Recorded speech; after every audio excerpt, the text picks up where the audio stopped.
Hello student, good morning. आज हम उपस्थित हुए हैं भौतिक विज्ञान के स्थिर विद्युत पार्ट 1 के लिए। जो इसमें बहुत महत्वपूर्ण क्वेश्चन आते हैं। अक्सर हायर सेकेंडरी एग्जाम में 5 से 7 नंबर के एग्जाम प्रश्न पूछे जाते हैं। तो हम पहला फोकस करते हैं 5 नंबर के क्वेश्चन पर, जो है अक्षीय स्थिति। अक्षीय स्थिति क्या होता है कि किसी द्विध्रुव के अक्ष से दाहिने या बाएं ओर अक्षीय रेखा पर जब विद्युतीय क्षेत्र की तीव्रता ज्ञात करनी होती है, तब वहां पर हम उसको अक्षीय स्थिति में कहते हैं। यहाँ पर जो उसका इंट्रोडक्शन लिखा हुआ है, व्यंजक बनाने से पहले जो उसकी प्रस्तावना है उसको ध्यान से देखिए कि माना कि ए बी एक वैद्युत द्विध्रुव है। अगर ये कॉन्सेप्ट आपको क्लियर रहता है तो डायग्राम भी बड़ी आसानी से बना लेते हैं। तो देखिए, हमने ए बी एक वैद्युत द्विध्रुव मान लिया है। ये ए बी क्या है? एक वैद्युत द्विध्रुव है जो प्लस Q एवं माइनस Q आवेश से बना हुआ है। तो यहाँ पास आप ले लीजिए माइनस Q आवेश, ठीक है, और प्लस Q एवं माइनस Q आवेशों से बना हुआ है। तो प्लस Q आवेश, यहाँ पास आपका हो गया माइनस Q आवेश। तो ऐसे निकाय को ही क्या बोला जाता है? द्विध्रुव बोला जाता है, डाइपोल बोला जाता है, ठीक है। और इसका जो लंबाई है, जैसा बोला गया है कि इसकी जो प्रभावी लंबाई है, मतलब दोनों आवेशों के बीच की जो डिस्टेंस है वो कितनी है? 2L है, ठीक है। ये भी पूरे सिस्टम को के परावैद्युतांक वाले माध्यम में रख दिया गया है। के परावैद्युतांक वाले माध्यम से आशय है मोम में रख दिया गया है, पानी में रख दिया गया है, ग्लिसरीन में रख दिया गया है, कुछ ऐसे मीडियम में इसको रख दिया गया है, ठीक है। तो जिस माध्यम में भी रखा गया है उसका जो परावैद्युतांक है, डाइइलेक्ट्रिक कांस्टेंट जो है वो के है। अब इसके अक्षीय रेखा पर आपको विद्युत क्षेत्र की तीव्रता ज्ञात करना है। तो इसका अक्षीय रेखा होगा डाइपोल के इस रेखा में दाहिने ओर, या डाइपोल द्विध्रुव के इस रेखा में बाईं ओर होगा। अगर इसके परपेंडिकुलर लंबवर्धक पर अवेलेबल है वो पॉइंट जहां विद्युत क्षेत्र की तीव्रता निकालनी है, तो उसको निरक्षीय स्थिति में कहा जाता है। तो अगर ये दोनों कंडीशन के अलावा कहीं और भी रहे तो उसको सामान्य स्थिति में कहा जाता है। 3 कंडीशन में विद्युत क्षेत्र की तीव्रता हम वैद्युत द्विध्रुव के कारण अर्थात डाइपोल के कारण निकालते हैं। तो आज हमारा जो हेडिंग है वो अक्षीय स्थिति में है, ठीक है। तो ये हो गया हमारा वैद्युत द्विध्रुव। अब बोला जा रहा है कि इसके मध्य बिंदु O से, मतलब इस डाइपोल का जो मध्य बिंदु है O, ठीक है, उससे R दूरी पर, कितनी दूरी पर? R दूरी पर एक बिंदु क्या है? P है। अक्षीय रेखा पर एक बिंदु क्या है? P है, जहां पास आपको क्या करना है? विद्युत क्षेत्र की तीव्रता निकालनी है, ठीक है। ये इसका क्या हो गया? प्रस्तावना हो गया, इंट्रोडक्शन हो गया। जो व्यंजक का शुरुआत करते हैं अक्षीय स्थिति के फार्मूला को जनरेट करने के लिए, स्थापित करने के लिए, उसका ये है। तो जब डायग्राम बना लेते हैं तो बड़ी आसानी से इसकी प्रस्तावना को लिख पाते हैं। क्या लिख पाते हैं? एकदम डायग्राम को देखिए कि माना कि ए बी एक वैद्युत द्विध्रुव है जो प्लस Q एवं माइनस Q आवेशों से मिलकर बना हुआ है, जिसकी प्रभावी लंबाई 2L है। इसको के परावैद्युतांक वाले माध्यम में रख दिया गया है। इसके मध्य बिंदु O से R दूरी पर एक बिंदु P है, जहां पास विद्युत क्षेत्र की तीव्रता ज्ञात करनी है। अब यहाँ पास एक और पॉइंट को समझिए, कॉन्सेप्ट को, कि जहां पास भी विद्युत क्षेत्र की तीव्रता ज्ञात करनी होती है वहां पास परीक्षण धनावेश अर्थात एकांक धनावेश की कल्पना की जाती है। जब एकांक धनावेश की कल्पना की गई है तो इस धन आवेश और इस धन आवेश के बीच में रिपल्सन होगा, प्रतिकर्षण बल कार्य करेगा। तो जो बल कार्य करेगा अर्थात ये धन आवेश इसको इधर धकेलेगा, तो धकेलने का दिशा मतलब बल का ही दिशा क्या हो जाएगा? विद्युत क्षेत्र की तीव्रता का दिशा हो जाएगा E1। अब इस एकांक धनावेश पर सिर्फ ये प्लस Q आवेश कार्य नहीं कर रहा है, बिंदु B पर स्थित माइनस Q आवेश भी कार्य कर रहा है। तो माइनस Q आवेश इस एकांक धनावेश को इधर क्या करेगा? अट्रैक्ट करेगा। जब अट्रैक्ट करेगा तो इसका दिशा हो जाएगा E2। अब इसके ऊपर जो रिजल्टन है, नेट जो तीव्रता है अर्थात नेट फोर्स जो है कितना कार्य कर रहा है, उसको हम देखेंगे E1 और E2 के वैल्यू को इमेजिन करके, कैलकुलेशन करके देखेंगे। उसके बाद इसका रिजल्टन हम निकालेंगे। तो जब अक्षीय स्थिति में विद्युत क्षेत्र की तीव्रता का व्यंजक पूछेगा तो आप ये वाला पूरे पॉइंट को लिखिएगा, उसके बाद ये डायग्राम को बनाइएगा। यहाँ तक मैं मानता हूँ कि आप टोटली समझ गए हैं। एक बार और डायग्राम को बता देते हैं और जो प्रस्तावना लिखना है उसको भी, कि माना कि ए बी एक वैद्युत द्विध्रुव है जो प्लस Q आवेश और माइनस Q आवेश से मिलकर बना हुआ है, जिसकी प्रभावी लंबाई 2L है। इसके मध्य बिंदु O से R दूरी पर एक बिंदु P है जहां विद्युत क्षेत्र की तीव्रता ज्ञात करनी है। और इस प्रस्तावना के पीछे जो कॉन्सेप्ट है वो ये है कि परीक्षण धन आवेश पर इस आवेश के कारण प्रतिकर्षण बल लगेगा, उस बल की दिशा विद्युत क्षेत्र की तीव्रता की दिशा होगी। इस एकांक धन आवेश पर इस माइनस Q आवेश के कारण आकर्षण बल लगेगा, अट्रैक्शन फोर्स लगेगा, तो इसके कारण विद्युत क्षेत्र की दिशा E2 इस ओर होगी। अब हम इसके मैथमेटिकल स्वरूप में पहुंचते हैं। तो मैथमेटिकल स्वरूप में इतना को स्क्रीनशॉट लेना होगा तो ले लीजिएगा। चलिए ठीक है, आगे देखिए, आगे देखिए। अब इसके मैथमेटिकल स्वरूप में आते हैं। डायग्राम पर अंतिम तक फोकस बनाए रहिएगा। डायग्राम को अच्छे से समझ गए, इस चित्र को अच्छे से समझ गए तो समझिए कि आप टोटली जो है अक्षीय स्थिति को व्यंजक आसानी से निकाल पाएंगे। चलिए देखते हैं। देखिए, पहले बिंदु ए से शुरू करते हैं। तो देखिएगा, गौर से देखिएगा, बिंदु ए पर स्थित प्लस Q आवेश के कारण बिंदु P पर विद्युत क्षेत्र की तीव्रता, intensity of electric field point P। ठीक है, तो देखिएगा, बिंदु आवेश पॉइंट चार्ज के कारण विद्युत क्षेत्र की तीव्रता R दूरी पर जो निकाले हैं उसी के फार्मूला का उपयोग करेंगे। ये क्या हो जाएगा, E1 इक्वल टू 1/4πε0 या एप्सिलॉन नॉट भी आप पढ़ते हैं, माध्यम के एप्सिलॉन 0 के Q बटे A से P तक का डिस्टेंस का स्क्वायर, तो क्या हो जाएगा AP स्क्वायर। ये कार्य कैसे कर रहा है, A से P की ओर एकांक धनावेश को पुश किया जा रहा है, तो यहां पास लिख दीजिए AP के अनुदिश। ठीक है, AP के वैल्यू को देखिए निकालिए, क्योंकि AP इक्वल टू A से P तक का डिस्टेंस कितना है देखिए, तो O से P तक का डिस्टेंस देखिए कितना है, तो O से P तक का डिस्टेंस कितना है, R है, और O से A तक का डिस्टेंस L हो जाएगा, क्योंकि A से B तक का 2L है तो आधे का L होगा, तो R में से L को माइनस कर दिया जाएगा तो ये AP का डिस्टेंस निकल जाएगा। तो क्या हो जाएगा, उसके अनुसार हो जाएगा OP माइनस क्या हो जाएगा OA। O से P तक का डिस्टेंस कितना है R, O से A तक का कितना है L, तो अब यहाँ पास AP का वैल्यू क्या आ गया R माइनस L, तो यहाँ पास क्या हो जाएगा E1 equal to 1/4πε0 K Q बटे R माइनस L का स्क्वायर। इसको मान लीजिए इक्वेशन फर्स्ट। इसी प्रकार देखिए, बिंदु B पर स्थित माइनस Q आवेश के कारण बिंदु P पर विद्युत क्षेत्र की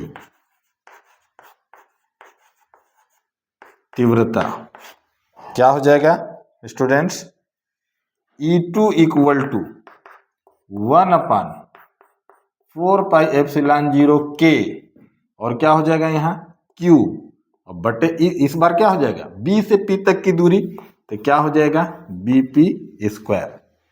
अब यहाँ पास आपको BP के वैल्यू को निकालना है। ठीक है, तो BP के वैल्यू को निकालते हैं, क्योंकि BP इक्वल टू B से P तक की, यहाँ पास एक बार लिख दीजिएगा, क्योंकि P से B की ओर उसको आकर्षण किया जा रहा है, धकेला जा रहा है, ये खींचा जा रहा है, तो ये हो जाएगा PB के अनुदिश। अब BP के वैल्यू को निकालते हैं, मतलब B से P तक की वैल्यू को, तो O से P तक की वैल्यू प्लस O से B तक की वैल्यू, तो O से P तक की वैल्यू फिर O से B तक की वैल्यू, ये कन्फर्म है। तो देखिएगा O से P तक का वैल्यू जो है वो क्या है R है, और ओ से बी तक का वैल्यू है वो कितना हो जाएगा एल, क्योंकि ए से बी तक की वैल्यू कितनी है 2l, तो ये हो जाएगा एल। ठीक है, यहां तक स्क्रीनशॉट ले लीजिए आप लोग।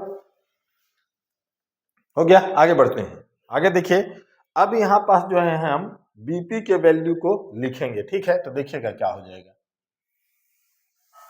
एकदम बोर्ड पर नजरें बनाए रहिए, एकदम सारे चीज एकदम सरल हो जाएंगे। ठीक है, देखिएगा जो E2 हो जाएगा आपका, E2 इक्वल टू 1/4πε0 के, और ये हो जाएगा Q बट्टे बीपी स्क्वायर। और बीपी का वैल्यू आप क्या लाए हैं R प्लस एल, ये क्या हो जाएगा R प्लस एल का स्क्वायर हो जाएगा। ये हो जाएगा इक्वेशन सेकेंड। अब आप ये बताइए कि E1 का वैल्यू ज्यादा है कि E2 का वैल्यू ज्यादा है। तो आप देखेंगे कि पूरी 1/4πε0 के और Q, 1/4πε0 के और Q दोनों इक्वेशन में क्या है इक्वल है। अगर कुछ चेंज है तो यहाँ R प्लस एल है और यहाँ R माइनस एल है। तो जब R प्लस एल मतलब अधिकतम वैल्यू है, मतलब फाइनल वैल्यू क्या होगा, फाइनल वैल्यू क्या होगा यहाँ, जब बड़ी राशि से किसी भी संख्या को भाग दिया जाता है तो उसका वैल्यू क्या आता है, कम आता है। अर्थात E2 का वैल्यू कम है बतौर किसके, E1 के, क्योंकि यहाँ देख रहे हैं यहाँ माइनस में है ना। कुल मिला के आप देखिए P इक्वल टू 1/8 और Q इक्वल टू 1/16, तो ये वैल्यू ज्यादा है ना, और ये वैल्यू क्या है, कम है, क्योंकि इसका जो हर है वो कम है, मतलब जो फाइनल वैल्यू आएगा ज्यादा आएगा, और इसका हर ज्यादा है मतलब फाइनल वैल्यू क्या आएगा, कम आएगा। तो इस आधार पर आप देख सकते हैं कि यहाँ प्लस में है मतलब ज्यादा है, इसका फाइनल वैल्यू कम आएगा। यहाँ माइनस में है मतलब इसका फाइनल वैल्यू ज्यादा आएगा। तो हम कह सकते हैं कि E1 ग्रेटर देन E2, इसलिए परिणामी तीव्रता, रिजल्टेंट इंटेंसिटी, परिणामी तीव्रता, है ना। एक एकदम कॉमन सा बात है कि एक व्यक्ति इधर जो है 10 न्यूटन के फोर्स से एक पत्थर को खींचता है, एक इधर 16 न्यूटन की खींचता है, तो इस पर कार्य करने वाला जो टोटल बल होगा वो 6 न्यूटन का होगा, क्योंकि 10 एक दूसरे को कैंसल आउट कर देंगे, सदिश राशि है सब। ठीक है, तो वैसा ही परिणामी तीव्रता भी क्या है, सदिश राशि है। देखिएगा परिणामी तीव्रता इस आधार पर क्या हो जाएगा, E बराबर E1 माइनस क्या हो जाएगा, E2 हो जाएगा। अब E का वैल्यू यहाँ पर लिखे हैं, E1 का वैल्यू के लिखे समीकरण 1 से, तो जो इक्वेशन फर्स्ट है वो क्या है 1/4πε0 के, और यहाँ क्या है Q बट्टे R माइनस एल का स्क्वायर। उसके बाद देखिए माइनस E2, और E2 का वैल्यू क्या है 1/4πε0 के Q बट्टे क्या हो जाएगा R प्लस एल का स्क्वायर। नीचे को आप स्क्रीनशॉट ले लिए हैं, इसको हटा दे रहा हूं।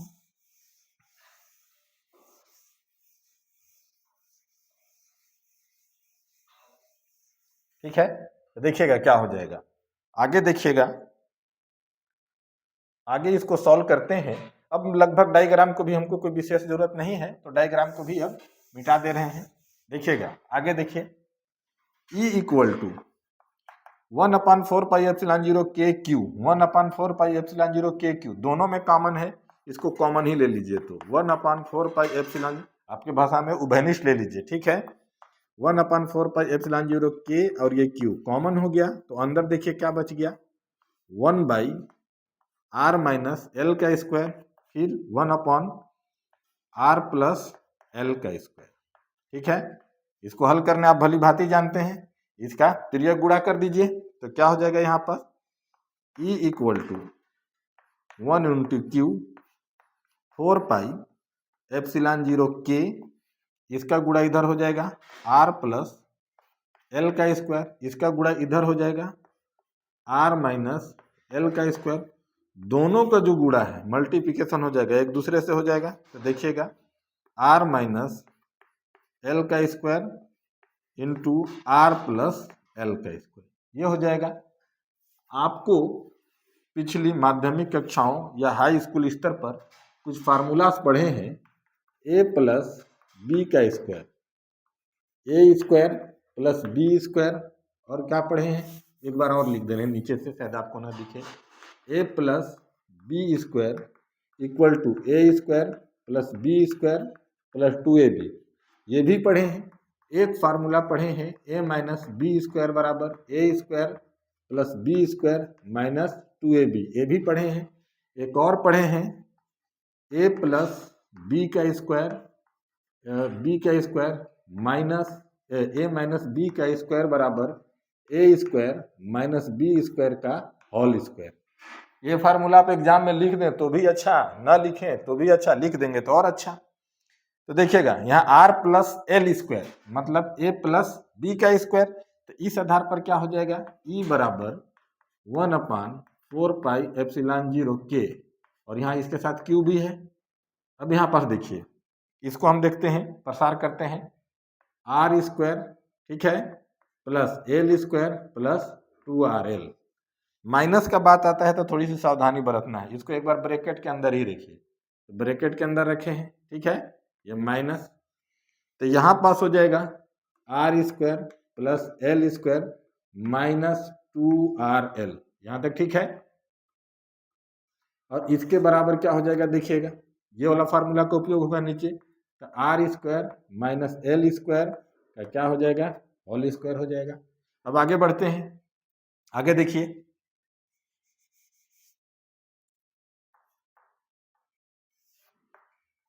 इधर का स्क्रीनशॉट ले लिए हैं आप।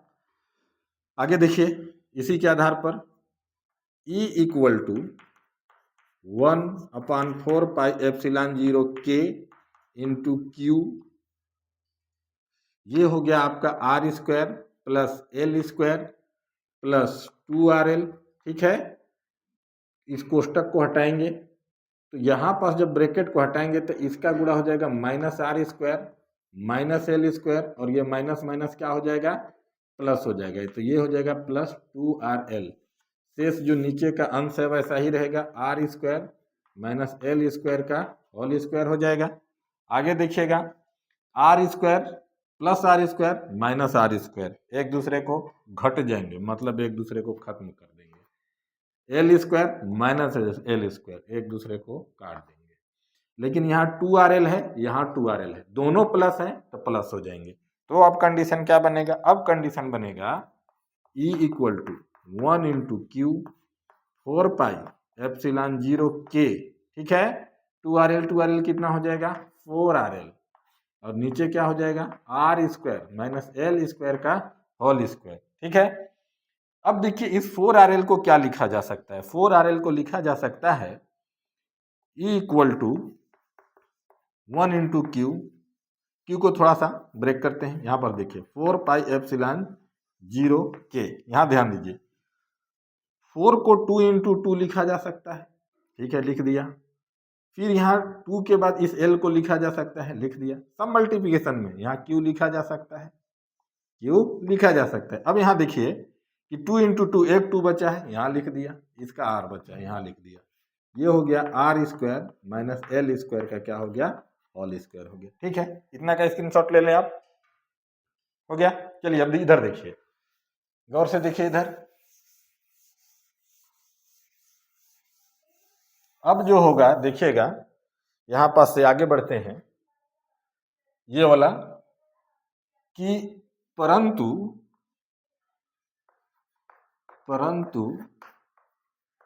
वैद्युत द्विध्रुव आघूर्ण मतलब डाइपोल मोमेंट, जिसको P से डिनोट करते हैं, वो क्या होता है 2L3 ठीक है।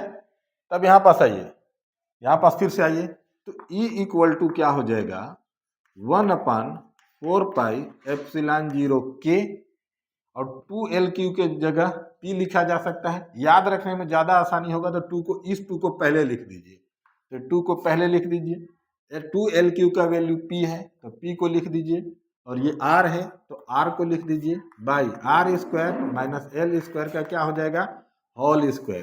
तो इस प्रकार से एक समान वैद्युत द्विध्रुव के कारण अक्षीय रेखा पर विद्युत क्षेत्र के तीव्रता का व्यंजक है, और इसका जो मात्रक होता है वो न्यूटन प्रति कूलाम होता है। इसमें एक और क्वेश्चन पूछता है, आगे इसको बढ़ाता है कि यदि वैद्युत द्विध्रुव मतलब जो डाइपोल है बहुत ही छोटा है, तो यहाँ लिखते हैं यदि L लेस देन R, मतलब जो बिंदु है पॉइंट P पर उसकी दूरी इतनी ज्यादा है कि उसके तुलना में जो आपका डाइपोल है बहुत ही छोटा है, तो उस कंडीशन में देखना क्या हो जाएगा कि L लेस देन R, अर्थात ये वैल्यू है ही नहीं। जब है ही नहीं तो क्या हो जाएगा, E बराबर 1/4πε0K, और ये हो गया आपका 2PR, और यहाँ पास ये है ही नहीं तो सिर्फ R² बच गया, तो 2 दूनी 4, और इसका वैल्यू R3, और ये R लिख सकते हैं, R के पावर में 1 और 3 4 ही हो जाएगा, और ये R से R क्या हो जाएगा, कट जाएगा, तो ये क्या हो जाएगा, E बराबर 1/4πε0K, और उसके बाद ये हो जाएगा 2P/R³। ठीक है, इसका भी मात्रक वही होगा न्यूटन पर कूलाम। तो अक्षीय स्थिति में हम 2 फार्मूला पढ़े हैं, एक फार्मूला ये है, एक फार्मूला ये है। सामान्य वैद्युत द्विध्रुव के कारण अगर पूछता है अक्षीय स्थिति में विद्युत क्षेत्र की तीव्रता का व्यंजक, तो यहाँ तक आएंगे। अगर पूछता है कि वैद्युत द्विध्रुव बहुत छोटा है, अर्थात डाइपोल बहुत छोटा है, स्मॉलेस्ट डाइपोल है, तब आप यहाँ तक पहुंचेंगे। ठीक है, तो स्थिर विद्युत पार्ट 1 से 5 नंबर के जो क्वेश्चन आते हैं उसमें से हम पहले हेडिंग को क्लियर कर लिए हैं। इसके बाद हम क्लियर करेंगे निरक्षीय स्थिति, सामान्य स्थिति, और उसके अलावा गॉस प्रमेय और उसके जितने एप्लीकेशन हैं, अनुप्रयोग हैं, सभी को हम धीरे धीरे कवर करेंगे। ठीक है, जब तक के लिए धन्यवाद।